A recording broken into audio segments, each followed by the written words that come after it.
오늘 오후 예배 시간에는 구원의 완성으로 오는 나라라는 제목으로 은혜를 나누었으면 합니다. 우리 이사야 60장은 이제 일어나 빛을 발하라 하는 그런 이제 표제어부터 시작해서 이제 오늘 이제 이 마지막 이 절까지 읽게 되는데요. 세 개의 파트로 나누어서 우리가 좀 살펴봤습니다. 이전에 벌써 두 개 파트를 봤고 오늘 이제 마지막 파트를 보게 되는데 이사야 60장의 이제 첫 번째 파트는 1절에서 9절이었습니다. 이스라엘에게 하나님의 때가 이르렀고 내 영광이 내 위에 하나님의 영광이 내 위에 임하기 때문에 이제는 너희가 빛을 발하라 하는 것을 이렇게 말씀하고 있는 그런 구간입니다. 그 다음에 60장 10절에서 16절에는 이스라엘이 앞으로 어떻게 나라가 될 것인가. 지금은 전쟁하고 난리잖아요. 하나님께서 이 회복시키는 1948년도 이후, 45년, 48년 이후에 이 회복된 이스라엘 나라가 20년 동안 이 땅에 그 나라가 성경에는 이름이 나와 있었지만 한 번도 그게 실질적인 나라라고 생각한 사람은 그때까지만 해도 없었죠. 그리고 우리도 개혁파의 후손입니다. 그런데 개혁파의 후손이었음에도 불구하고 성경이 말하는 이스라엘은 그냥 비유다. 그러니까 문자적으로 그 나라가 아니고 우리 같은 사람도 거듭난 어떤 이 그리스도 이방인이면 그게 이제 성경에서 말하는 이스라엘이다. 이런 식으로 대비를 시켜서 그렇게 해왔습니다. 그런데 실제로 이 땅에 이스라엘 나라가 생기고 점점 더 성경이 말하는 어떤 그런 일들이 생기기 시작하면서 이제 그것들이 모습이 바뀌죠. 그럼 앞으로 어떻게 될 것인가? 이스라엘의 미래는 어떻게 되느냐?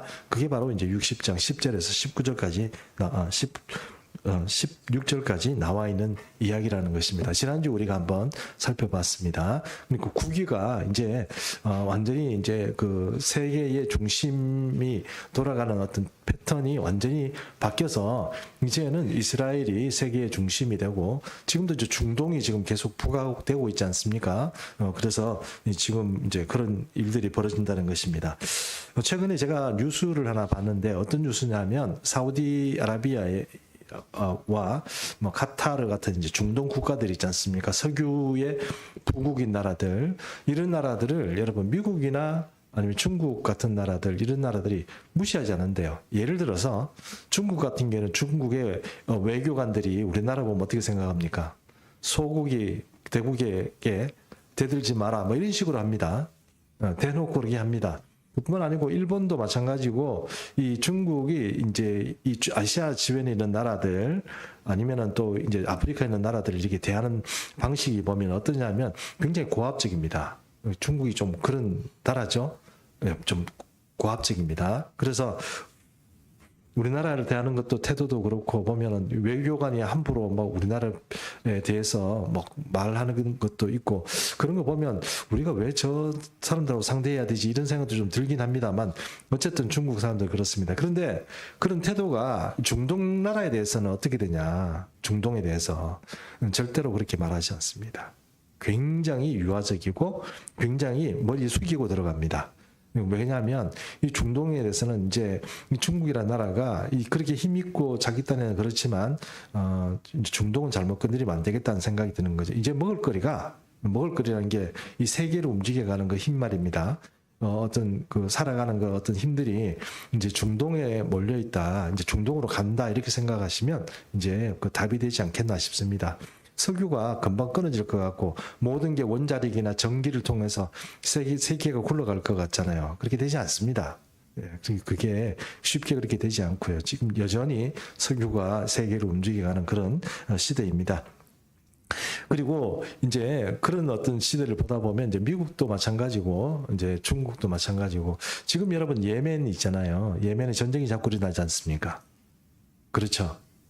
뉴스를 안 보시는가 보는 아니죠, 여러분.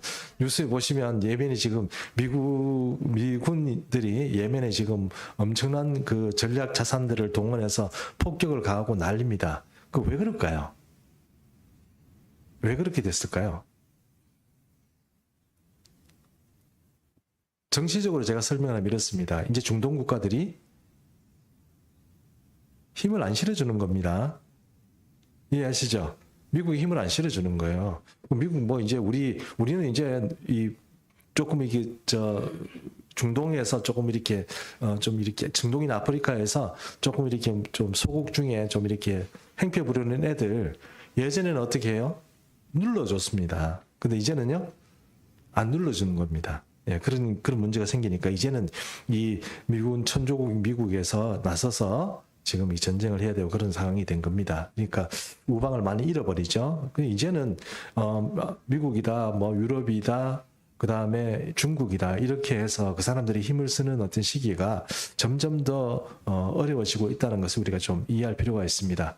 뭐 그래서 이 사람 그러니까 중동이라는 나라 자체가 성경적으로 보면 이제 네 번째 나라에 해당하는 거죠. 네 번째 나라는 말 그대로 10개국 그러니까 반드시 나라가 열이다는 뜻이 아니고 이 열국들이 조합된 한가의 유니티가 됩니다. 이슬람으로 종교적인 색채를 가진 그리고 정치적인 어떤 그 힘을 가진 그 세력으로 거듭나게 될 때 전 세계는 거기에 굴복할 수밖에 없습니다. 이겨낼 수가 없어요. 이제 그런 시대가 이제 점점 더 우리 생각에는 이게 언제 그렇게 되겠냐. 뭐 이윤목 목사님 당신이 그렇게 얘기하니까 뭐 그렇게 될 것 같냐 이렇게 생각할지 모르지만 자세히 보십시오. 판도가 자세히 우리가 생각해보고 이 성경적인 어떤 것들을 이제 통찰력을 가지고 살펴보면 이게 그렇게 가고 있다는 것을 여러분 조금 이제 여러분 느끼지 않겠나 싶습니다. 어쨌든 60장에 이제 10절에서 16절에는 이제 그런 미래 그러니까 이스라엘이 앞으로 이런 판도에서 앞으로 어떻게 두각을 나타낼 것인가, 앞으로 이스라엘이 친이스라엘 정책을 쓸 것인가, 아니면은 우리도 사우디아라비아 아랍하고 이런데 이제 어떤 정책을 써가면서 대강 어떻게 맞춰서 갈 것인가 이런 어떤 것에 우리는 지금 이제 종말의 시간이 가까워지면 가까워질수록 이제 10절에서 16절에서 말하는 그런 세계가 된다는 겁니다. 이제는 옛날에 지금도 마찬가지죠. 얼마 전에 요즘도 계속 지금 사건이 지금 나오는데 멕시코 국경으로 중국인들이 계속 대국 지금 계속 들어가고 있거든요. 들어가고 있는데 그것 때문에 미국에서 지금 난립니다. 그래서 지금 트럼프 대통령이 되면 다 쫓아낸다 이런 식으로 얘기하고 있고 지금 이제 바이든은 지금 이제 말은 그렇게 하는데 지금 계속 유입을 시키고 있고 뭐 이렇습니다. 앞으로 어떻게 될지는 잘 모르겠습니다만 중국 사람들이 왜 그렇게 목숨을 걸고 7개 나라를 이제 거쳐가지고 가고 정글도 지나가고 막 그렇게 해가지고 그렇게 간다는데 그렇게 가는 이유가 뭐겠습니까? 거기가 그래도 살만하니까 그런 겁니다. 이제 그런 일이 생기고 이러면 이스라엘이 앞으로 그런 나라가 될 것이다 하는 것입니다. 물론 모든 이방인에게 오픈되는 건 아니지만 적어도 성경이 말하는 본토로 돌아오게 하는 유대인들이 돌아오게 되는 그런 시대가 이제 10절에서 16절에 이제 펼쳐지는 그런 시대다 이렇게 우리가 생각해 볼 수 있다는 것입니다. 자, 그러면 이제 그렇게 돌아와서 어떤 위상을 갖게 되고 힘을 갖게 되는 이스라엘이 그 나라를 하나님께서 어떻게 축복할 것인가 하는 것이 오늘 본문에 나오는 이야기들입니다. 그게 이제 22절까지 나오는 말이고 이 이후에 61장, 62장 이런 식으로 쭉 넘어가면서 그런 이야기들이 어쩌면 중복되어 보이는데 중복되었다기보다는 뭔가 이제 앞으로 하나님께서 어떻게 할 것인가 하는 것들이 지금 나와 있습니다. 여러분 잠깐 이렇게 한번 생각해 보십시오. 만약에 제가 굉장한 큰 부자입니다. 힘도 있습니다. 그러면 내가 이 험난한 세상에서 내가 우리 애들을 어떻게 한번 좀 앞으로 힘든 세상에서 좀 잘 살아가게 할 수 있을까? 이런 어떤 생각을 좀 고민을 하지 않을까요? 그렇게 되겠죠. 하나님께서 생각하시는 이 땅과 특별히 믿는 사람들, 그리고 믿는 사람 중에 특별히 이스라엘이라는 나라에 대해서 생각하시는 건 뭡니까? 하나님도 프라이드라고 그렇게 표현이 좀 어떤지 모르겠습니다만 하나님도 사람들에게 인정받고 싶어 하는 그런 마음들이 있습니다. 아, 저분이 하나님이구나. 저분이 진짜 창조주였구나. 이런 어떤 인정과 고백 말입니다. 하나님께 영광 올려드리는 거. 그런 것들을 받고 싶은 거거든요. 하나님께서 받고 싶은 거예요. 사람을 창조하신 이유가 뭡니까? 우리 입장에서는 하나님과의 교제와 하나님을 찬송한다고 그러는데 하나님 입장에서는 뭡니까? 얘들이 나를 어떻게 해요? 아버지로 인정하고 창조주로 인정하고 칭찬하고 찬양해야 되는 거예요. 근데 얘들이 돌변해가지고 나를 거부하고 죄나 짓고 나를 욕하고 그러다 보면 하나님 어떻게 됐습니까? 마음이 불편하시겠죠? 그럼 이스라엘 민족을 향한 하나님의 그 선택은 이유가 무엇입니까? 이들을 통해서 내가 어떻게 해요? 우리 입장에서 보면 이들을 통해서 하나님의 구원을 우리에게 베풀어 주시겠다.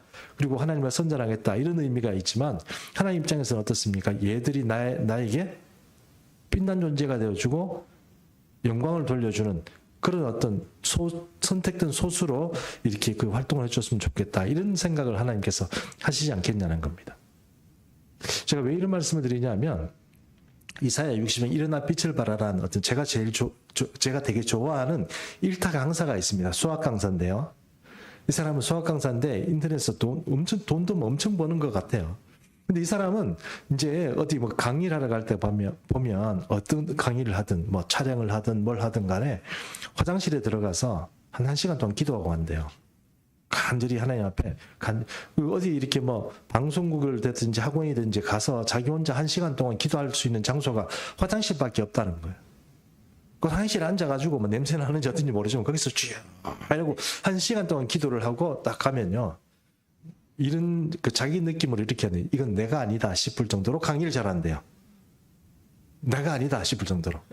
내 자신이 내가 아니다 싶을 정도로 강의를 잘하면 보는 입장에서 어떻습니까? 그래서 그 사람이 뭐 일타 강사죠. 수학계에서는 일타 강사죠. 그 사람이 어느 날 나와서 간증을 하는데 자기가 이 일타 강사가 되는 어떤 배경에 말씀을 받은 게 하나 있는데 그게 이사야 말씀이래요. 일어나 빛을 발하라 이거였대요. 그러니까 그 말씀을 듣고 내가 그냥 수학 강사고 돈 버는 사람으로서 내가 이 일을 하는데 왜 하나님께서 내게 이런 말씀을 하실까? 왜 일어나서 빛을 발하라고 말씀하실까? 그게 이제 자기의 의문이었대요. 근데 그게 해석이 되는 것이 뭐 어떤 거였습니까? 내가 그냥 일타 강사가 아니고 내가 이 일들을 통해서 하나님의 영광을 드러내는 사람으로 인생을 살아야 되는 거구나 이거예요. 결국 여러분 하나님의 선택을 받는다는 의미는 하나님의 빛으로서 하나님께 영광을 돌리는 존재가 된다는 뜻이에요. 이스라엘 민족은 대단한 자부심을 가져야 하는 민족이 맞습니다. 그게 너무 교만해서 문제가 되지. 왜 그렇습니까? 하나님께서 선택한 민족이에요. 내가 선택한 거예요. 내가 이 선택한 너는 나에게 영광을 돌리고 내가 너를 빛나게 해줄게. 너는 일어나 빛을 발해라. 이거거든요. 우리 예수 믿는 사람이 너무 세상에 나가 늘 초라하고 늘 빈티 나고 제가 그걸 잘 해봤기 때문에 제가 잘 압니다. 늘 아픈 것 같고, 늘 뭐 가난한 것 같고, 늘 남에게 얻어먹는 것 같고, 남에게 신세지는 것 같고, 늘 민폐만 끼치는 그런 사람으로 부각될지 모르지만, 우리가 정말 하나님의 빛이 우리에게 오면, 우리는 진짜 빛난 존재로서 세상에 빛을 팍 발하는 거예요. 그래서 성경은 우리에게 말하고 있지 않습니까? 너희는 세상에 빛이라. 그렇게 말하잖아요. 빛이 없는데, 나가가지고 내봐라 나 빛난다 이렇게 얘기하면 어떻게 됩니까? 야 불이나 켜고 올라와 이렇게 얘기하지 않을까요? 그렇죠? 그럼 여러분 우리가 진짜 불이나 켜고 올라와야 되는 거예요. 우리가 이 빛은 우리가 발동할 수 있는 게 아닙니다. 우리가 석유 떼고 우리가 엔진 돌려서 돌리는 그 빛이 아니에요. 그 빛은 하나님의 영광이 우리에게 올 때 우리가 빛난 존재가 되는 겁니다. 그리고 우리 뭐 영선이나 우리 아이들 찬석이 네 빛난 존재가 되었으면 좋겠습니다. 그것은 하나님께서 여러분의 머리 위에 안수하시고 그들을 축복하실 때 빛난 존재가 되는 겁니다. 여러분 우리가 좀 나이도 들고 이래가지고 우리는 이제 이렇게 살다가 돌아가야 돼 이렇게 생각하지 말고 우리도 빛난 존재가 됩시다. 하나님 영광이 우리에게 오면 빛난 존재. 우리가 선택받았는데 이스라엘도 선택받으니까 나라 자체가 부강되는 것처럼 우리나라 대한민국을 한번 생각하십시오. 제가 3월달이라고 제가 국뽕에 차서 이런 얘기를 하는 게 아니고 얘기를 다 하려면 또 제가 너무 이제 국뽕이 찬 얘기인지 모르지만 이 민족이 어떻게 대한민국이라는 나라가 3.1절 운동을 일으키고 이런 이 기독교 자체가 이 나라에 들어와서 한 일이 얼마나 많습니까? 예전에 그렇게 우리 뛰어났던 이수신 장군도 있었고 강감찬 장군도 있었고 세종대왕도 있었고 모든 수많은 정말 기라성 같은 그런 우리나라의 위인들도 있었지만 그렇다고 해서 그 나라가 세계적으로 봤을 때 어떤 역할을 했습니까? 근데 지금은 어떻습니까? 지금은 완전히 우리나라의 위상이 달라졌습니다. 그게 위상이 달라진 것은 우리가 잘해서 이렇다 그 말을 드리는 게 아닙니다. 하나님께서 선택한 거예요. 여러분 어떤 사람들이 이렇게 얘기하더라고요. 중국에 가서 이렇게 지갑을 이런 놔두면 BMW 타고 벤츠 타고 다니는 사람도 지갑을 훔쳐간대요. 그 나라 국민성이 그렇대요. 근데 우리나라 사람은 어떻습니까? 지금 지갑 같은 거 놔두면 어떻게 찾아주죠? 여러분 찾아주시죠. 맞죠? 저도 찾아줍니다. 대한민국 사람은 어떻게 합니까? 찾아주죠. 그리고 카페 같은 데 가면서 왜 이렇게 이렇게 뭐 애플 맥북 같은 거 놔두면 우리나라 사람 절대 안 훔쳐갑니다. 왜요? CCTV가 있어서. CCTV가 있어서 안 훔쳐간대요. 근데 그건 여러분 착각입니다. 미국은 CCTV가 없습니까? 없어가지고 훔쳐가요? 아닙니다. CCTV 다 있습니다. 중국도 있고 미국도 있고 다 있습니다. 유럽도 있고요. 그런데도 훔쳐갑니다. 그 CCTV 무서워서 우리가 안 훔쳐가는 거예요? 아니요. 우리가 좀 착해요. 원래 우리 착했습니까? 아니잖아요. 솔직히 말해서. 지금 말입니다. 우리 말 언어 같은 경우도 여러분 잘 생각해 보십시오. 한 3, 40년 때 보면 3, 40년 전만 해도 이제 어른들이 애들을 이렇게 말할 때 보면 완전히 무슨 왼수 때려잡듯이 그렇게 말했습니다. 이 비름 먹을 뭐부터 시작해가지고 막 그랬거든요. 요즘 그 부모님들 그렇게 얘기합니까? 아이들한테? 언어가 완전히 순화됐습니다. 오히려 요즘 학생들이 문제죠. 학생들이 뭐 자꾸 막 쓰는데 보면 들을 수가 없어요. 와, 세상에 어떻게 저런 말을 쓰나 싶을 정도로. 그러니까 신앙도 떨어지고 요즘 애들 교회 잘 안 오잖아요. 그러니까 이게 지금 예수 믿는다는 게 복 받는다는 게 바로 이런 것도 같은 복입니다. 선택받고 빛난 존재 되는 거 이거 정말 중요하죠. 우리 민족이 이런 하나님의 빛과 그 영광을 우리에게 받았다는 거예요. 그래서 우리가 이방인 중에는 그래도 지금 이 시대에 가장 선두적인 입장에서 하나님의 일을 감당하고 교회가 또 그렇게 하고 또 많은 이 성도들 중에도 선교하고 정말 목숨 걸고 하나님 위해서 살아가는 그 식구들이 우리 대한민국에 많이 있습니다. 선교사들도 많이 나가 있고요. 어쨌든 이런 것들이 정말 중요하다는 겁니다. 그래서 60장 1절에서는 빛을 발하는 존재로서 하나님께서 영광을 부어주시고 은혜를 주셨고 또 그런 것 때문에 10절에서 16절까지는 그 나라에 영광을 주시는 거예요. 하나님이 은혜를 주시는 거예요. 거기에 부강하게 힘있게 해주시는 거예요. 우리는 우리가 했다고 생각하지만 저는 제가 생각에 그렇게 되지 않습니다. 그런데 사람들이 달라진 거예요. 나라에 하나님이 힘을 주신 거예요. 그게 10절에서 16절 말씀입니다. 이제 우리가 17절부터 오늘 읽었는데요.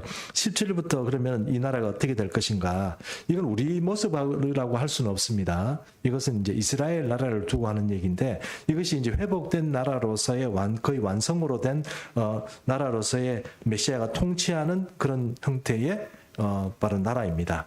이것을 우리가 말하는 천년왕국이다 정도는 괜찮아요. 천년왕국은 여러분 이렇게 생각해 보십시오. 요한계시록에서 말하는 천년왕국이 완전히 우리가 최종적으로 우리가 오늘 삼층천이 말하는 그런 하늘하고는 그런 천국하고는 차이가 틀립니다. 이해하시죠? 그거하고는 틀립니다. 그러나 이 땅에 천국이 오고 예수 그리스도께서 다시 재림해와서 다스리는 시대가 있습니다. 그것을 성경에서 뭐라고 얘기한다고요? 천년왕국을 얘기한다고요. 그럼 여기 지금 우리가 말하고 있는 요 지금 17절에서 22절까지의 말씀은 어떤 타입의 천국, 어떤 타입의 하나님의 통치하는 나라를 말하고 있을까요? 천년왕국에 가까운 나라를 말하고 있는 겁니다. 그렇죠? 예, 그렇게 보시면 이 답이 거의 이게 그런 말이구나 하는 것을 좀 이해할 수 있는 것입니다. 그래서 오늘 17절부터 한번 좀 보겠습니다. 17절 제가 한번 읽어보겠습니다. 17절 내가 금을 가지고 놋을 대신하며 은을 가지고 철을 대신하며 놋으로 나무를 대신하며 철로 돌을 대신하며 화평을 세워 관원으로 삼으며 공의를 세워 감독으로 삼는다 이랬습니다. 여기 보니까 뭐 이렇게 금을 가지고 놋을 대신 놋이 우리로 요즘 말하면 청동이죠. 구리입니다. 구리. 구리로 뭘 만드는데 그거를 어떻게 해요? 금으로 바꾼다는 거죠. 그렇죠? 예. 그러니까 이 모든 재료에 있어서 한 단계 어떻게 해요? 업그레이드 된 그런 사회를 만들어 가는 거예요. 화려하고 또 어떻게 고귀하고 빛나고 멋진 나라를 만들어지는 거예요. 그게 교회, 그게 어느 한순간 만들어지는 건 아니잖아요. 근데 이제 뭐 콘크리트가 어떻게 해요? 이제는 콘크리트 돌로 만들어지는 게 철로 만들어진대요. 뭐 HB를 쓰는지 모르겠지만 뭐 어떤 형태로든 뭔가 모든 건축 재료, 도로들 모든 것들이 완전히 우리가 알고 있는 이제 세상에서의 재료와 다른 어떤 재료로서 그 부티가 나는 그런 형태로 바뀐다는 거예요. 그런 형태로 바뀌는 그런 사회를 나라가 되는 것이고, 여기 보니까 화평 있잖아요. 화평 여러분 잘 아시는 우리 교회가 좋아하는 인사말 뭐죠? 샬롬입니다. 샬롬. 여기 샬롬이 나오는 거예요. 이 샬롬이 화평이고, 그 다음에 공의는 째덱이라고 그러는데요. 째덱이란 말은 것은 정의하고, 공의하고는 약간 틀립니다. 정의는 말 그대로 법정에서 쓰는, 맞는 일, 옳은 일, 그걸 말하는 거고요. 째덱은 그럼에도 불구하고 가난한 자를 사랑하고 어떤 형편을 봐주는 어떤 그런 정의를 말합니다. 그래서 그게 이제 공의는 뭔가 가난하고 힘들고 연약한 사람들은 위로받고 보호받고 할 수 있는 그런 사회를 말하는 거예요. 그런 사람들을 감독으로 세워서 관리로 세워서 거기에는 가난한 사람, 불쌍한 사람 없도록 만들어지는 사회, 그것이 야훼께서 이 여호와께서 통치하시는 천년왕국의 모습이다. 이렇게 생각하면 이제 이 17절의 말씀들이 그런 의미로 이제 이해가 될 것이라는 것입니다. 그 다음에 18절 한번 보겠습니다. 18절 같이 읽겠습니다. 시작. 다시는 강포한 일이 내 땅에 들리지 않을 것이요 황폐와 파멸이 내 국경 안에 다시 없을 것이며 네가 내 성벽을 구원이라 내 성문을 찬송이라 부를 것이라. 여기서 이제 더 이상은 내 성벽이 되고, 여기서 현대인의 성경을 제가 한번 읽어봤습니다. 이게 조금 말이 무슨 말인지는 아는데 그래도 우리 마음에 좀 딱 안 닿아서 제가 현대인 성경 보니까 하나님께서 이렇게 말하는 거예요. 내가 내 성벽이 되고 성문이 되어서 너를 항상 보호하며 온 세상에서 찬사를 듣도록 하겠다. 요게 현대인의 성경이 이해하는 해석하는 말입니다. 오늘 이 본문에처럼 이 국경이나 이런 것들에서 다 이렇게 하나님께서 보호하셔가지고 사람들이 이제 너희를 찬사하고 야 대단하다 이렇게 칭찬할 수 있도록 그렇게 내가 만들겠다는 것입니다. 그럼 어떤 사회가 구현되는 것이냐? 포악하거나 억압적인 어떤 그런 사회가 없어지고 저마다 어떤 자유를 느끼고 마음의 안도감을 느끼는 그런 사회가 된다는 것입니다. 우리 뭐 어떤 사람이 이런 얘기 하더라고요. 밤에 대한민국이라는 나라는 밤에 돌아다녀도 여자들이 뭐 이렇게 외국인들이 돌아다녀도 안전하다 그런 얘기를 많이 하잖아요. 그거 여러분 옥포에서 그렇습니까? 안전하죠? 여러분 밤에 잘 안 다녀보시잖아요. 저는 뭐 조금 밤에 보면 2시, 3시도 다니거든요. 2시, 3시도 다니는데 사실 다니고 새벽에도 좀 다닙니다. 다니다 보면 좀 겁납니다. 언제 제일 겁날까요? 사람 만날 때.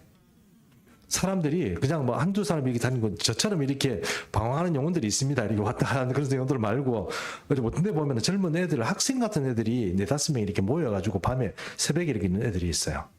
그런 애들 만날 때 겁나요. 자전거 타고 빨리 도망가야지 이런 생각하고 그런 경우도 있습니다. 제가 그냥 농담을 한 얘기고, 제가 이런 말씀을 드리는 그 궁극적인 이유는 뭐는 사람이 아무리 안전하게 이렇게 한더라도 거기는 문제가 생깁니다. 안전이라는 것이 한계가 있습니다. 지금 미국이라는 사회에서 제가 다른 나라 얘기해서 참 미안합니다만 미국은 제가 생각하기에 제가 10년 전에 있었던 그 미국은 완전히 또 다른 세계예요. 이제는요. 옛날에는 여러분 뭔가 마트 같은 데 가서 이렇게 훔쳐가고 그러면은 이 경비 이런 보는 사람들이 어떻게 해요? 막아서잖아요. 두들겨 패고 막 잡아가지고 어떻게 격투해서라도 막아서잖아요. 지금 그렇게 하면은 그 경비가 구속됩니다. 놔둬야 돼요. 훔쳐가도록. 그냥 놔둬야 돼요. 강도짓 하더라도 놔둬야 돼요. 그거 막아서다가 잘못하면 그 사람 해고됩니다. 그런 사회가 됐어요. 근데 이게 그러면 제가 또 이렇게 혹시 샌프란시스코하고 여행 가보신 분 계실지 모르겠어요. If you're going to San Francisco, 그 샌프란시스코가 너무너무 아름답고 좋은 도시거든요. 근데 거기에 백화점도 있고 여러 가지 장사하는 사람들이 다 문 닫는데요. 다 하도 강도질을 하니까. 그러니까 거기에서 장사를 할 수가 없어요. 이 상거래 안 되면 거기도 망하는 거죠, 뭐. 그렇게 생각해 보면 이제 안전하다 뭐 이런 도시 자체가 이제 앞으로 종말의 시간이 되면 이제 하나님께서 보장하시고 내가 성벽이 돼주고 성문이 되어주는 그런 게 아니면 이제 불가능하다는 것입니다. 하나님께서 그런 나라를 만들겠다 하는 것입니다. 그래서 19절 한번 보겠습니다. 19절 읽어주시기 바랍니다. 시작. 다시는 낮의 해가 내 빛이 되지 아니하며 달도 내게 빛을 비추지 않을 것이요 오직 여호와가 네게 영원한 빛이 되며 내 하나님이 내 영광이 되리니. 이제는 이제 햇빛 그다음에 달빛 이런 게 뭐 안전이나 어떤 안녕을 지켜주는 게 아니고 여호와께서 해주신다는 거거든요. 하나님께서 이렇게 해주시는 건데 하나님이 영원한 내 빛이 된다 그랬으면은 영원한 빛은 어떤 빛입니까?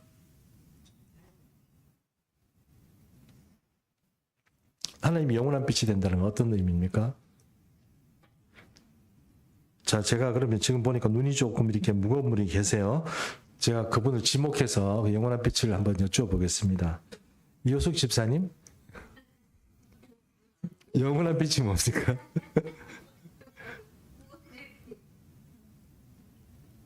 영원한 빛은 우리가 생각하기에는 오랫동안 타는 빛 이렇게 생각하잖아요.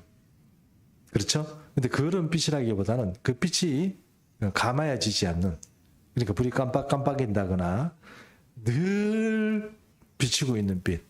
그 빛이 늘 하나님께서 우리를 보고 계시고 우리를 지켜주시고 그 눈이 눈동자처럼 우리를 지켜주시는 그 빛.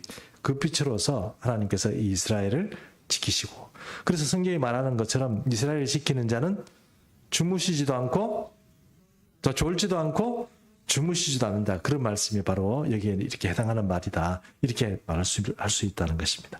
자, 그러면 이제 20절 말씀 보겠습니다. 20절 말씀 제가 읽겠습니다. 다시는 내 해가 지지 아니하며 내 달이 물러가지 아니할 것은 여호와가 내 영원한 빛이 되고 내 슬픔의 날이 끝날 것입니다. 이랬습니다. 킹제임스 버전에는요, 다시는 너의 해가 지지 아니하며 너의 달이 다시는 쓰러지지 아니하리라 이랬습니다. 이게 또 어떤 의미냐면 이런 겁니다, 여러분. 해는요, 여러분, 아침에 뜨잖아요. 저녁이 되면 어떻습니까? 저죠. 그럼 밤에는 해가 어디가 있는 겁니까? 저 뒤로 어디요? 그럼 달은 어떻습니까? 달은요, 달은 좀 이상해요. 달은 항상 보면 자꾸 자기를 깔아먹어요. 그렇죠? 마늘로 있다가 쭉 깔아먹고, 그죠? 금음달 뭐 이렇게 초승달 이래가지고 자꾸 깔아먹죠. 빛이 어떻게 됩니까? 줄어들죠? 이해하시죠? 마늘이 되면 뭔가 환하잖아요, 동네가. 그런데 조금씩 이제 빛이 줄어들어가지고 뭐 조각달이 되고 이러면 좀 어두워지잖아요. 여호와는 그렇게 되지 않는다는 겁니다. 그렇죠? 아침에 해가 떴다가 밤에 저녁에 치면 어두워지잖아요. 그 세상이 어두워지는데 이스라엘은 어떻게 된다고요? 그렇게 되지 않는다는 거예요. 하나님께서 늘 빛이 되고 그렇게 된다는 겁니다. 그 얘기를 지금 말씀하고 있습니다. 이 말씀은 계시록 21장 4절 말씀에 이런 말씀이 나와 있습니다. 제가 한번 읽어보겠습니다. 모든 눈물을 그 눈에서 닦아주시니. 그랬습니다. 여기다가 모든 슬픔이 끝난다고 그랬죠? 이 이스라엘 백성들이 가지고 있는 슬픔, 그 민족적인 슬픔, 한 이런 것들이 이제 끝나는 거예요. 2000년 동안 이제 나라가 없다가 이제 회복이 됐습니다. 그럼 지금 돌아와서 그 사람들이 살고 있는데 거기에도 지금도 여전히 어려움과 고통이 있습니다. 보십시오. 전쟁이 나고 어려움이 겪잖아요. 그런 지금 시간이잖아요. 이런 시간들을 어느 순간 되면 하나님께서 모든 슬픔을 끝내버리는 거예요. 더 이상 이제 방황하지도 않고 박해받지도 않고 다른 이방 민족으로부터 이런 유대인 놈들 이런 어떤 비난과 또 우리 딸이 유대인하고 결혼한다 그러면 안 된다고 막아서는 거예요. 정말 유대인하고 결혼해? 너무 좋겠다. 막 이런 얘기 있잖아요. 그렇게 된다는 거예요. 저희 아들이 그 러시아에서 지금 공부를 하고 있습니다. 근데 러시아에 보면 여러분 예쁜 백인들이 좀 있죠. 저는 개인적인 소망이 그렇습니다. 좀 예쁜 백인이라도 오면 나는 뭐 오케이, 너 국제적인 결혼을 하더라도 오케이. 한국 사람 결혼했으면 좋겠지만 뭐 한국 사람들 뭘 결혼하기 쉽지도 않고 그러니까 예쁜 백인이라도 데려와라. 뭐 이런 입장입니다만 앞으로는 모르겠습니다만 뭐 아니고 뭐 백인하고 사귀다 이런 의미가 아니고 그런 마음을 가지고 있다는 거예요. 옛날에 이 러시아인들이 대한민국이라는 사람들 남자에 대해서 뭐 결혼을 하고 싶다거나 뭐 그런 생각이 했을까요? 아니요. 전혀 그렇게 생각하지 않죠. 아주 완전히 뭐 표현은 좀 요즘 애들 말로 해선 그렇습니다만 개무시하죠. 사람 인격 완전히 짓밟죠. 지금은 어떻습니까?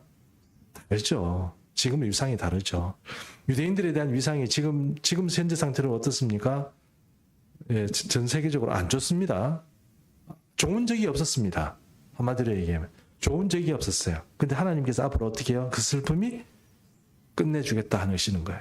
그러니까 이런 우리가 이제 이런 말씀들을 볼 때 이제 그냥 그렇게 한다는 거구나 이렇게 생각하면 안 돼. 현실적인 문제를 보고 그 민족이 겪었던 어떤 고통들을 생각해 본다면 우리는 이 말을 그냥 듣지만 고통 당해 본 사람들은 그 눈에서 피눈물 나는 거예요. 눈물 나는 거예요. 감동되는 거예요. 하나님께서 우리에게 그런 날을 주시는구나. 그런 생각을 여러분 하게 된다는 겁니다. 자, 어쨌든 이렇게 해서 하나님께서 제가 계시록 읽다가 그만뒀는데 또 읽어보겠습니다. 계시록 21장 4절입니다. 모든 눈물을 그 눈에서 닦아주시니 다시는 사망이 없고 애통하는 것이나 곡하는 것이나 아픈 것이 다시 있지 아니하리니 처음 것들이 다 지나갔습니다. 이런 세계가 이제 하나님께서 이제 오게 하신다 하는 것입니다. 자, 다음에 이사야 60장 21절 보겠습니다. 21절 같이 읽습니다. 시작. 내 백성이 다 의롭게 되어서 영혼의 상을 차지하리니 그들을 내가 씻음을 가지고 내가 손으로 만든 것이므로 나의 영광을 나타낼 것인다. 자, 여기서 의롭게 된다는 이 표현이 있는데요. 그게 이사야 53장 11절 말씀을 제가 읽어볼게요. 53장 11절입니다. 그가 자기 영혼에 수고한 것을 보고 만족하게 여길 것이라. 여기를 그라는 것은 예수 그리스도를 말합니다. 메시아께서 십자가를 지신 것 그것을 보고 수고한 것을 그래도 내가 참 잘했다 이렇게 만족하게 하실 것이다. 나의 의로운 종이 자기 지식으로 많은 사람을 의롭게 하며 또 자기 지식이라는 것은 말 그대로 우리가 듣는 복음이고 말씀입니다. 의롭게 하며 또 그들의 죄악을 어떻게 해요? 친히 담당하시리라. 그리고 예수 그리스도께서 이 민족과 또 우리 그 말을 믿는 사람들에게 의롭게 만들어주는 그러니까 칭의하게 하는 그런 어떤 은혜들을 우리에게 주셨다는 거예요. 이스라엘 백성들이 결국은 이 종말의 시간에 지금은 그리스도인들이 몇 프로 정도 되냐면 6%에서 7%쯤 됩니다. 유대인 중에.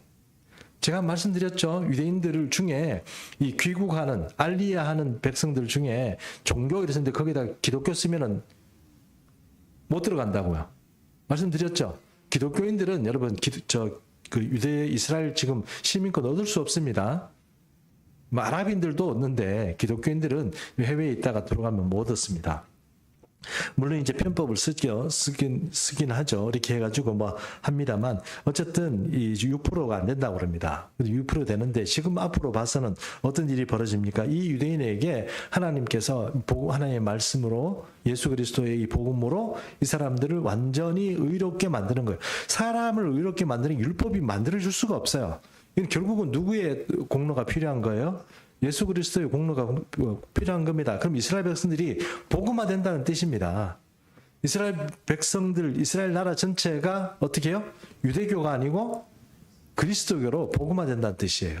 복음화되고 나서 하나님께서 하시는 일은 뭡니까? 그들에게 땅을 주는 거예요. 그 땅을 준다는 것은 오랫동안 하나님께서 아브라함과 또 모세 또 다윗 또 그다음에 성경을 통해서 또 에스겔 선지자가 말하는 어떤 종말의 시간에 이스라엘 땅 그것은 유브라데스 강까지 가죠. 하고 저 밑에는 지금 현재 있는 이스라엘 국경하고 똑같이 그대로 지금 돼 있습니다만 왼쪽으로는 지금 레바논 이쪽까지 지금 레바논하고 전쟁하고 시리아 레바논하고 지금 전쟁하고 있죠.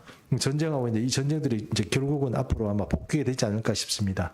어쨌든 하나님께서 약속하시고 처음에 성경에 말하는 그 지경을 하나님께서 다 정리하시고 이것이 어떤 식으로 정리가 되냐면 에스겔 선지자가 말하고 있는 것처럼 에스겔 선지자는요. 그 성경 땅이 딱 되고 나서 맨 위에서부터 짝짝짝 똑같은 평수대로 성경 땅을 12족속의 이름으로 딱 이렇게 12개 똑같은 어떤 기준으로 하나님께서 이스라엘 백성들에게 줄 것으로 에스겔서는 예언하고 있습니다. 그 땅이 바로 이제 지금 우리가 이스라엘 사람들이 살고 있는 그 땅이죠. 그 땅이 지금 이제 하나님께서 어느 순간에 되면 그 땅을 주는데 그것을 여기 땅을 나눠준다는 것은 땅을 상속한다는 뜻입니다. 땅을 상속해서 땅이 상속되고 나면 그 사람은 일시적으로 그 땅을 사는 겁니까? 아니면 영원히 사는 겁니까? 영원히 사는 것이다. 이렇게 말하고 있습니다. 자, 새 예루살렘이 이 땅에 오고 새 하늘과 새 땅이 이 땅에 오면 그 완전히 좀 다른 얘기입니다만 그때 되면은 모든 사람이 새 예루살렘에 다 들어가 살까요? 아니면은 성 밖에 사는 사람도 있을까요? 있습니다. 새 예루살렘에 들어가는 사람도 있겠지만 성 밖에 사는 사람도 있습니다. 그럼 우리는 새 예루살렘에 들어가야 됩니까? 아니면 밖에 살아야 됩니까? 알지 못하죠. 너는 들어가야 된다 이렇게 생각하지만 너는 아직 안 돼 이렇게 되면 못 들어가는 거죠. 그러나 그 새하늘과 새 땅이라는 것은 처음에 하나님께서 이 땅을 처음 만들었을 때 아담과 하와에게 주셨던 땅이고 에덴이란 그 모든 구역 중에도 에덴이 어디였어요? 성경의 요한계시록에 가면 마지막에 새 예루살렘으로 되는 겁니다. 그때는 동산이라고 그랬지만 한 성을 마련한다고 했으니 마지막에는 뭐가 되는 겁니까? 새 예루살렘 성이 되는 거죠. 그럼 그때는 이 지구가 어떻게 됐을까요? 노아 홍수 이전에 아름답고 놀라운 세계로 다시 창조가 되는 거예요. 그게 새 하늘과 새 땅입니다. 하나님께서 복귀시켜주는 그런 땅이 된다는 것입니다. 그래서 밖에 살아도 상관없습니다. 밖에 살면은 뭐 지옥 같은 게 아닙니다. 그 지옥은 또 다른 얘기입니다. 자, 어쨌든 우리가 좀 그런 거 생각해보고 그다음에 그래서 이제 53장 읽었고 그다음에 60장 22절 보겠습니다. 60장 22절 이제 마지막 절인데요. 같이 읽습니다. 시작. 그 작은 자가 천명을 이루겠고 그 약한 자가 강국을 이룰 것이라. 때가 되면 나 여호와가 속히 이루리라. 이렇게 되어 있습니다. 때가 되면 나 여호와가 속히 이루리라. 이렇게 됐는데 이사야 60장 22절을 공동번역에 이렇게 말합니다. 작은 자가 1천이 되겠고 약한 자가 강한 민족이 되리라. 나 주가 자기 때에 그것을 속히 이루리라. 이렇게 번역을 했습니다. 그럼 공동 번역하고 이제 지금 우리가 읽은 이 개역 개정하고 이 본문하고 뭐가 이제 틀리냐면 강조점이 틀립니다.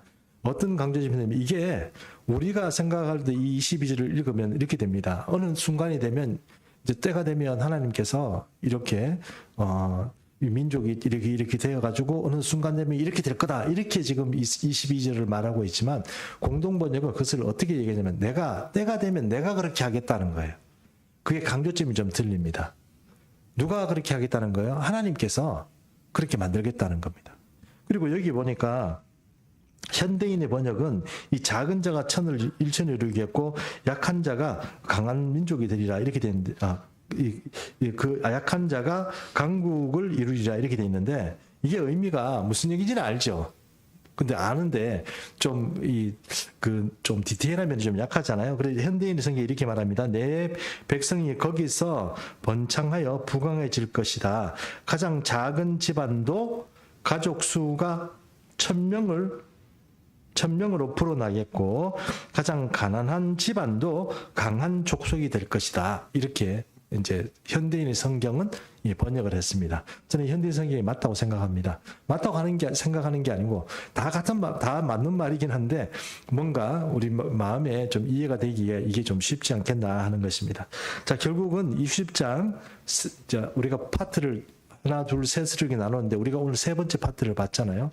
이제 이스라엘 백성들이 어느 때가 되면 빛을 발하라고 하나님께서 그 영광이 내려오는 시간이 있고, 그리고 하나님께서 그것을 위해서 어떤 중간 단계로서 그 민족이 부강하게 되고, 또 어떤 열방에서 어떤 그 두각을 나타내는 그런 민족이 되고, 이제 결국은 하나님께서 완전한 어떤 모든 세계에서 어떤 강국을 이루고 모든 세계 가운데 하나님의 이름을 드러내는 그런 나라로 만들겠다는 것이 60장의 세 번째 파트다, 이렇게 생각하시면 되겠습니다.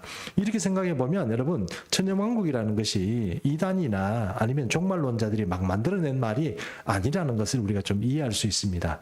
성경이 말하고 있는 천년왕국은, 우리가 자꾸 천년왕국을 천국이라고 생각하니까, 그때는 뭐 나쁜 놈들은 어떻게 되고 뭐 착한 사람들은 어떻게 되고, 이렇게만 자꾸 생각하고 이분법적으로 생각하니까 천년왕국이라는 것이 이 땅에 있을 필요가 뭐 있을까 이렇게 생각하지만, 그것이 아니고 하나님께서, 예수께서 이 땅에 오셔서 진짜로 다스릴 나라가 성경이 예언하고 있는 것처럼 온다는 겁니다. 그 나라가 되면 어떻게 되느냐? 지금 우리가 읽은 대로 이렇게 된다는 거예요. 그게 천년왕국이라는 뜻입니다. 모든 백성의 죄가 사하고, 하나님께서 오랫동안 약속하였던 땅과 그 삶들을 하나님께서 보장하여 주고, 사회는 안정되고 평안하고 사람들이 유복하게 살아갈 수 있는 그런 귀한 어떤 은혜의 시간들이 천년왕국 가운데 어디에? 이스라엘 땅에, 그리고 전 세계가 그것을 보고 목도하는 날이 오게 될 것이다 하는 것이 바로 천년왕국의 어떤 그런 모습이다 하는 것입니다. 다 이해하셨죠? 네, 좋습니다. 기도하겠습니다. 살아계신 하나님 아버지, 주일 오후 예배를 주님 앞에 올려드립니다. 하나님